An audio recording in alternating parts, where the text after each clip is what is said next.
rehab, in cognitive rehabilitation specifically, we may see any or all of these different diagnoses.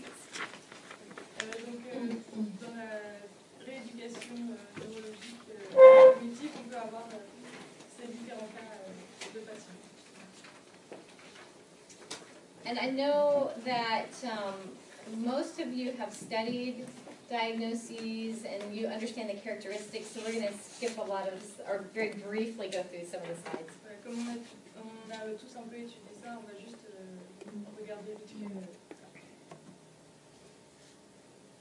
Okay, but realize that with a stroke, you are going to have different cognitive issues depending on the side of the brain that's been affected. Voilà, donc quand vous avez un AVC, vous allez avoir des problèmes différents en fonction de là où c'est produit dans le cerveau.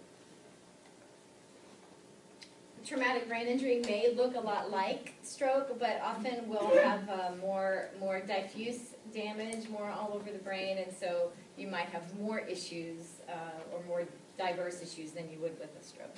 Voilà. Ça peut ressembler beaucoup à un AVC, mais en fait c'est souvent plus diffus et il y a souvent plus de problèmes que quand on a un AVC.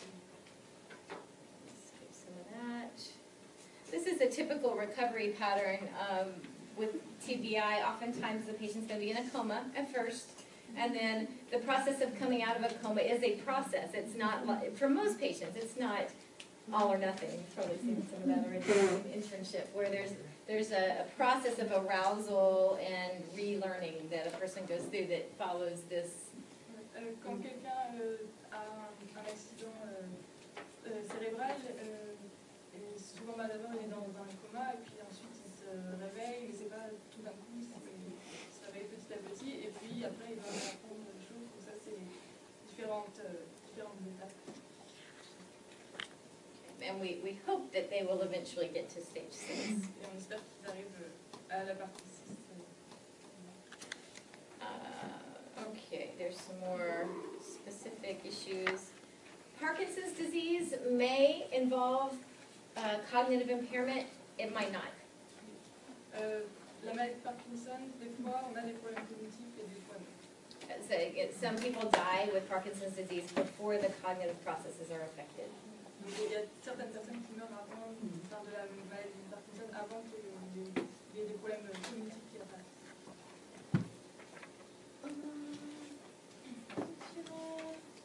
You can read about those things.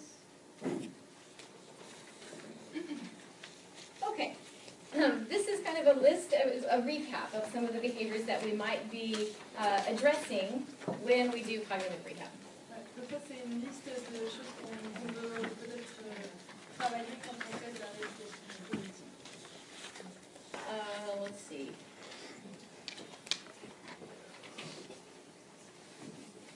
I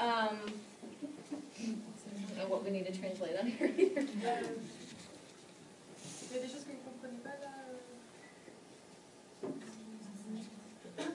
Do you have questions about any particular one? Any of you have questions about what something means? I think this is supposed to be perseveration, which is sometimes when a person has had particularly a head injury, they will perseverate or repeat something over and over and over. And it's not just speech and language, but it's also thought, right? Yeah, they'll get stuck. They'll just keep repeating a motion over and over and over again.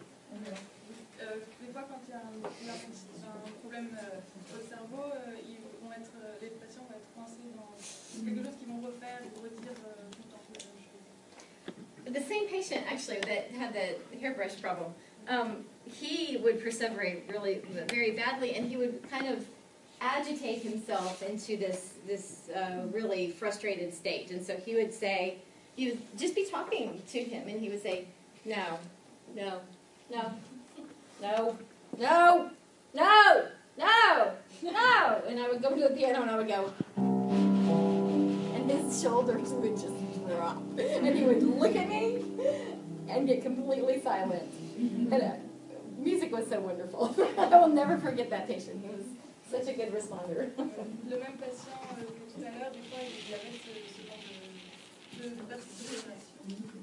Et il partait en disant non tout le temps, et du coup, elle allait au piano et ça le calmait tout de suite. Anything else that you want clarified on that list? Insights. Jenny, comment tu pourrais traduire insights? C'est le fait de... It's like, aha, like higher thought for sure. C'est le fait de savoir, être un peu au courant de ce qui se passe à l'intérieur, en fait, d'être... Éveillé, non? Pardon? Éveillé? Ouais, éveillé, ouais, c'est ça, éveillé, au courant un peu de ce qui se passe autour. En être conscient à l'intérieur, en fait. Yes, they asked me that last time. It's I don't know, wisdom. It has a lot to do with wisdom. La sagesse, un peu, pas logique, mais Okay, emotional lability. That's something that you'll see a lot too with injuries and illnesses of the brain. Someone is extremely excited, euphoric, and then really moody, maybe depressed or agitated. ça, un peu, différence dans les émotions, voilà, très euphorique, très dépressif. Yeah, so Jonathan was saying you can see him cry and then you can see him laugh and kind of just not regulating the emotions. Pleurer, Impulsivity, that can actually go with the inappropriate behavior. I've had patients that have been sexually inappropriate, not because they were bad people, but because they didn't have impulse control. So they would see, a gentleman would see a pretty lady and he would just reach. And you learn to do this when you're doing therapy. Donc, c'est des fois des patients qui ont des attitudes inappropriées, mais c'est pas parce qu'elles sont mauvaises, c'est parce qu'ils ont un problème au cerveau et souvent il y a des patients, ça arrive que les patients essaient de toucher les seins des femmes quand ils les voient, donc on apprend à faire ça. Do y'all remember the video last night with the guy standing up on the platform and then stepping back down? On fait de la vidéo avec le gars qui essaie de descendre. Because he was rushing, like he was getting up too fast and coming down too fast, so they were trying to help him work on pacing. Voilà, il allait trop vite, du coup il essayait de faire en sorte qu'il se régule un peu. No. Okay, so we might be working on any number of those things with these techniques. I think I'm going to skip. Let's see. Okay, let me ask you this though.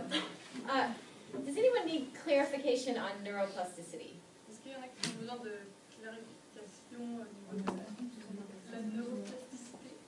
We talked about it yesterday, yeah, okay. But I don't think we really defined it very well yet.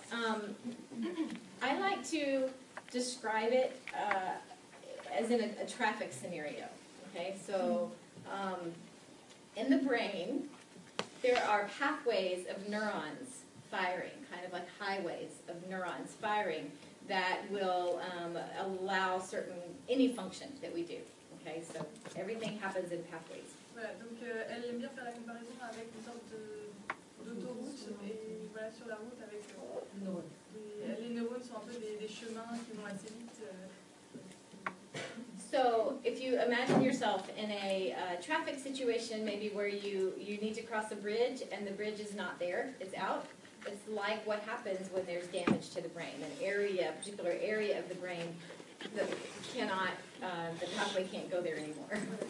Par exemple, si jamais vous êtes sur la route et vous voulez traverser un pont et soudainement le pont n'est plus là, du coup vous ne savez pas exactement comment faire. C'est un peu ce qui se passe avec des problèmes d'accident au cerveau.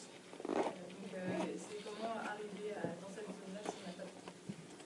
But a stimulus like music can actually cause the brain to find a new pathway, a new way around to the same function. Mais avec la musique, quand on stimule avec la musique, on peut trouver d'autres façons d'aller à cet endroit-là, des nouveaux passages. And one of the reasons that music is so effective in that is because music processing happens all over the brain. Et donc la raison pour laquelle la musique c'est très efficace, c'est parce que la musique c'est un peu partout dans sa vie. Ça fait réagir un peu partout dans sa vie.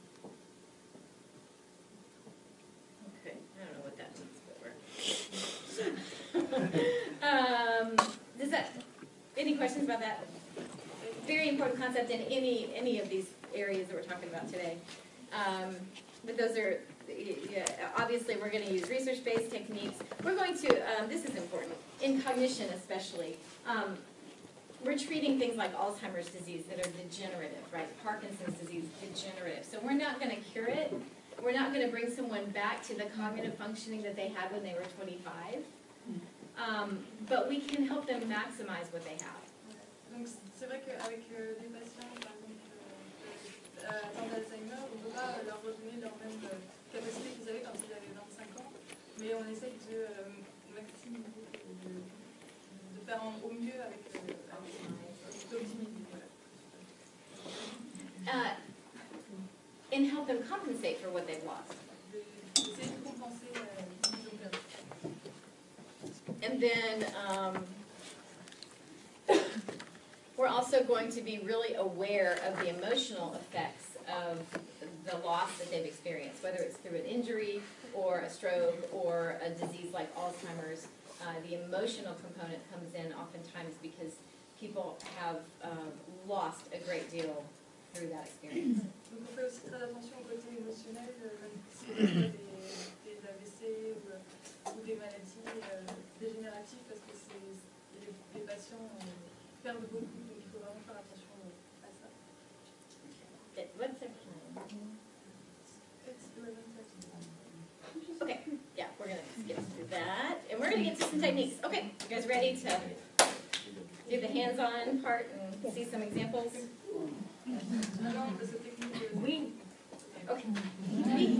Okay, there are 4 basic areas. I'll show you real quickly the heading. Auditory attention and perception is number 1. I'll come back. Il y a donc 4 aires de travail. Categories. Catégories. Yeah, so there's number 1, auditory attention. Memory training is number 2. Executive function training is 3. And then psychosocial behavior training is 4. We're going to focus mainly on the first couple today. Donc aujourd'hui, on va plutôt se concentrer sur les deux premières. Donc c'est l'attention auditive et l'entraînement de la perception et l'entraînement après de la mémoire. Okay. Now I might have to minimize that. Minimize it. So I can get to the video. The first technique is musical sensory orientation training, MSOT. And this is for that very basic low-level awake, asleep kind of thing. Ouais. Donc le premier, c'est l'entraînement de l'orientation sensorielle musicale. Voilà. Et donc ça, c'est vraiment les choses basiques, éveillées, endormies. Yeah, I'm a Mac person.